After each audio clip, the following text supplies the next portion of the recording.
وصباح الثورة الغد. أحييكم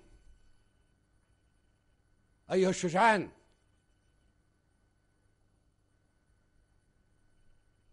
أحييكم شباب الفاتح،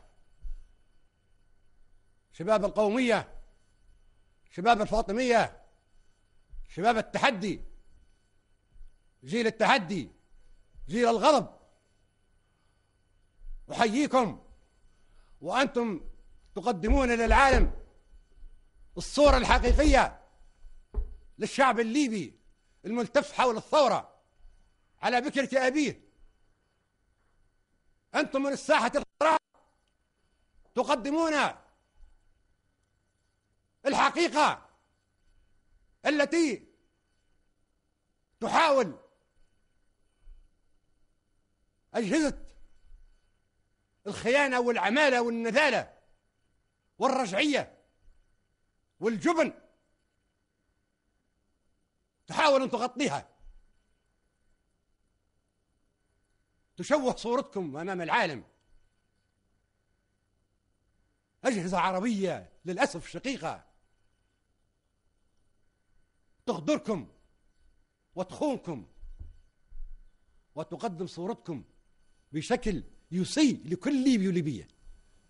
يقولون لهم انظروا ليبيا، انظروا ليبيا، لا تريد العز، لا تريد المجد، لا تريد التحرير، لا تريد الثورة. انظروا ليبيا، تريد الدروشة، تريد الحي، تريد العمايم. انظروا إلى ليبيا، تريد الاستعمار، تريد الانتكاسة، تريد الحضيض. وانتم هنا في الساحة الخضراء تقولون ليبيا تريد المجد، تريد القمة، قمة العالم. ليبيا تقود القارات، آسيا وأفريقيا وأمريكا اللاتينية وحتى أوروبا، كل القارات تعقد قمم في ليبيا. هذا مجد للليبيين والليبيات. أصبح الليبي الآن يشار له بالبنان في جميع أنحاء العالم. بالأمس كان الليبي ليست له هوية. عندما تقول ليبي فإنك تقول، عندما تقول ليبي يقولون لك ليبيا، ليبيريا، ليبنون، ما يعرفوا ليبيا. أما اليوم تقول ليبيا يقول لك ليبيا قذافي، ليبيا الثورة. كل الشعوب الأفريقية تعتبر ليبيا قبلتها، وشعوب أمريكا اللاتينية وشعوب آسيا.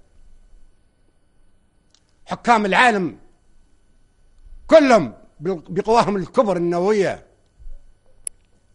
يتقاطرون على ليبيا، على بلدكم، على طرابلس، على سرت، على بنغازي. شوهوا صورتكم في إذاعات عربية شقيقة للأسف. يخدمون الشيطان، يريدوا إهانتكم. نحن نريد أن نرد الآن بالفعل فوق الأرض في الميدان.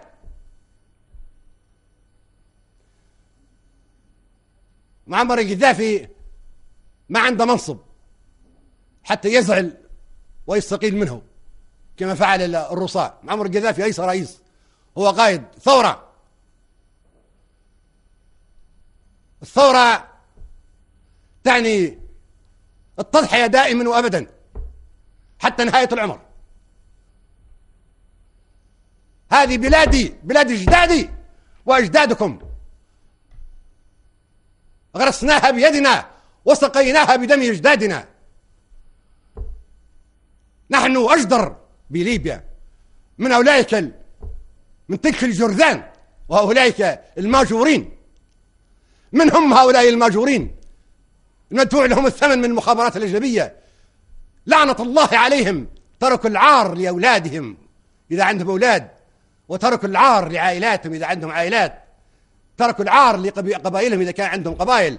ولكن هؤلاء ما عندهم قبائل. القبائل الليبية قبائل شريفة مجاهدة مكافحة. تقاطر علي في هذا الشهر كل القبائل، من البطلاني للجبل الغربي إلى فزان، كلهم يهتفون هتاف واحد. كلهم يتحدون. تحدينا أمريكا في هذا المكان بجبروتها وقوتها، تحدينا الدول الكبرى النووية في العالم وانتصرنا عليها. طاطوا رؤوسهم هنا. إيطاليا قبلت يد ابن الشهيد شيخ الشهداء عمر المختار. هذا مجد ما بعده مجد، ليس للمنفى فقط، ولا للبطنان فقط، ولا للبنغازي فقط، بل للليبيين وللعرب وللمسلمين. هذا هو المجد الذي يريدون له، المجد الذي يريدون يشوهوه.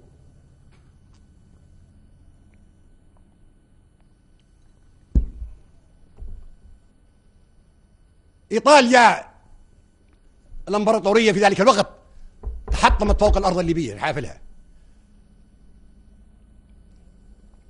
أنا أرفع من المناصب التي يتقلدها الرصاع والأبهات.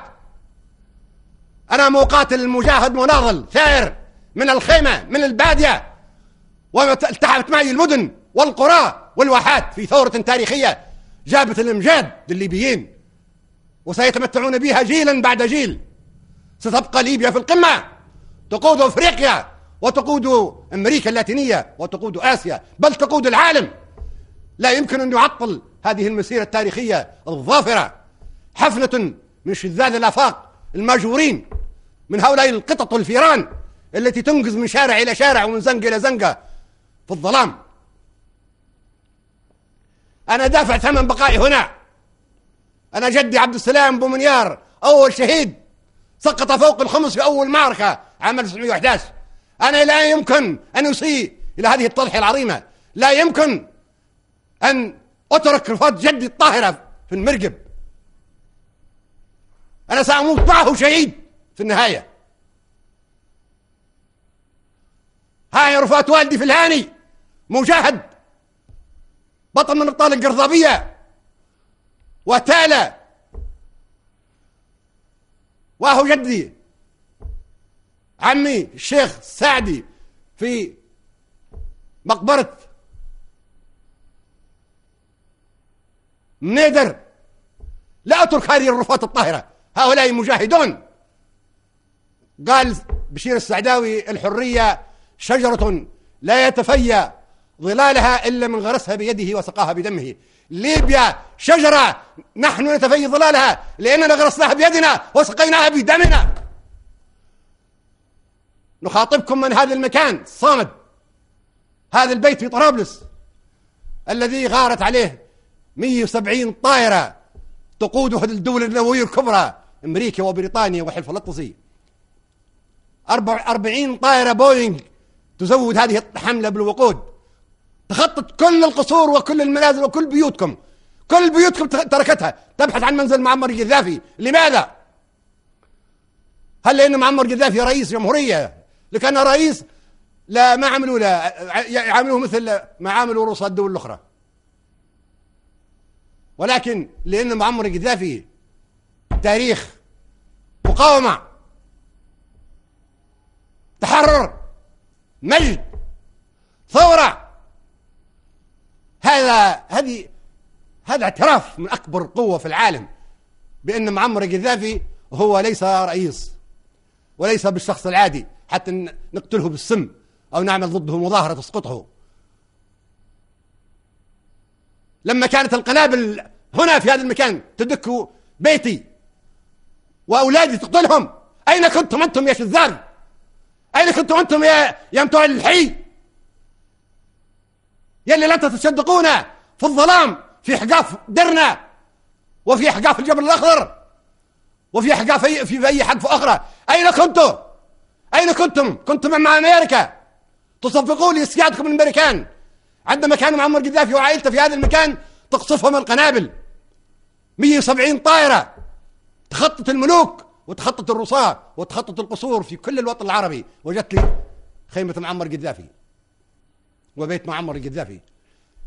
هذا مجد لا تفرط فيه ليبيا ولا يفرط فيه الشعب الليبي ولا الأمة العربية ولا الأمة الإسلامية ولا أفريقيا ولا أمريكا اللاتينية ولا كل الشعوب التي تريد الحرية والكرامة للإنسان وتقاوم الجبروت. نحن قاومنا جبروت أمريكا، جبروت بريطانيا، الدول النووية، حلف الأطلسي قاومنا جبروته، لم نستسلم وقلنا نحن صامدون هنا.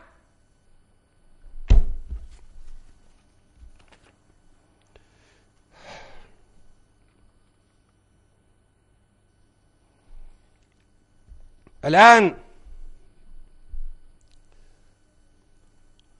مجموعة قليلة من الشبان المعطاة لهم الحبوب يغيرون على مراكز الشرطة هنا وهناك مثل الفيران، يهاجمون سكنة آمنة غافلة، لأننا نحن لسه في حالة حرب حتى نشدد الحراسة على مخازننا وعلى معسكراتنا. نحن بين أهلنا وفي أمان وسلام، وليبيا تنعم بالسلام. استغلوا هذا السلام وهذا الأمان وهذه النعمة التي فيها ليبيا، وغاروا على بعض المعسكرات وبعض المراكز وحرقوا الملفات التي فيها جرائمهم، هاجموا المحاكم التي فيها ملفاتهم ومراكز الشرطة التي فيها التحقيق معهم على جرائمهم.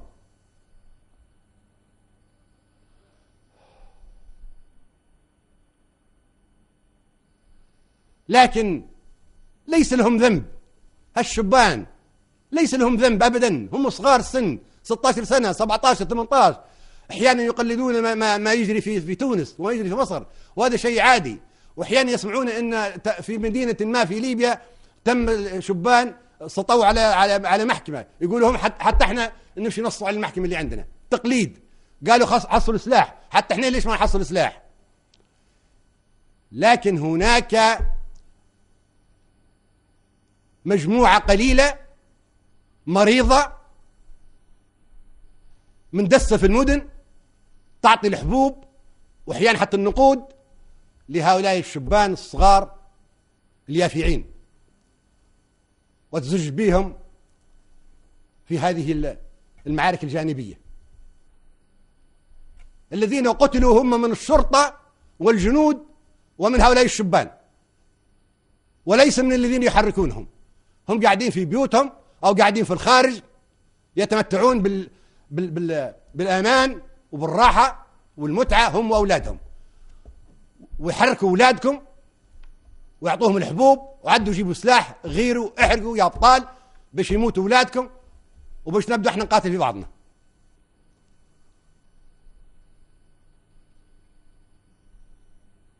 عبد الفتاح يونس بطل من ابطال ثورة الفاتح العظيم، كان تحت امرتي عندما داهمنا اذاعه بنغازي واعلنت البيان الاول لتحرير ليبيا، كانت محتله في تلك اللحظه، 5 قواعد امريكيه في تلك اللحظه لما دخل عبد الفتاح معايا مدينه بنغازي، 5 قواعد امريكيه، 20,000 ايطالي يحتلون الارض الليبيه من مصراتة الى ترهونه الى صبراتة تحت السيطره المدنيه الطليانيه، الى جانب كل الدكاكين وكل الورش وكل الخدمات، وعندهم اعضاء في مجلس النواب ليبيين مرتشين.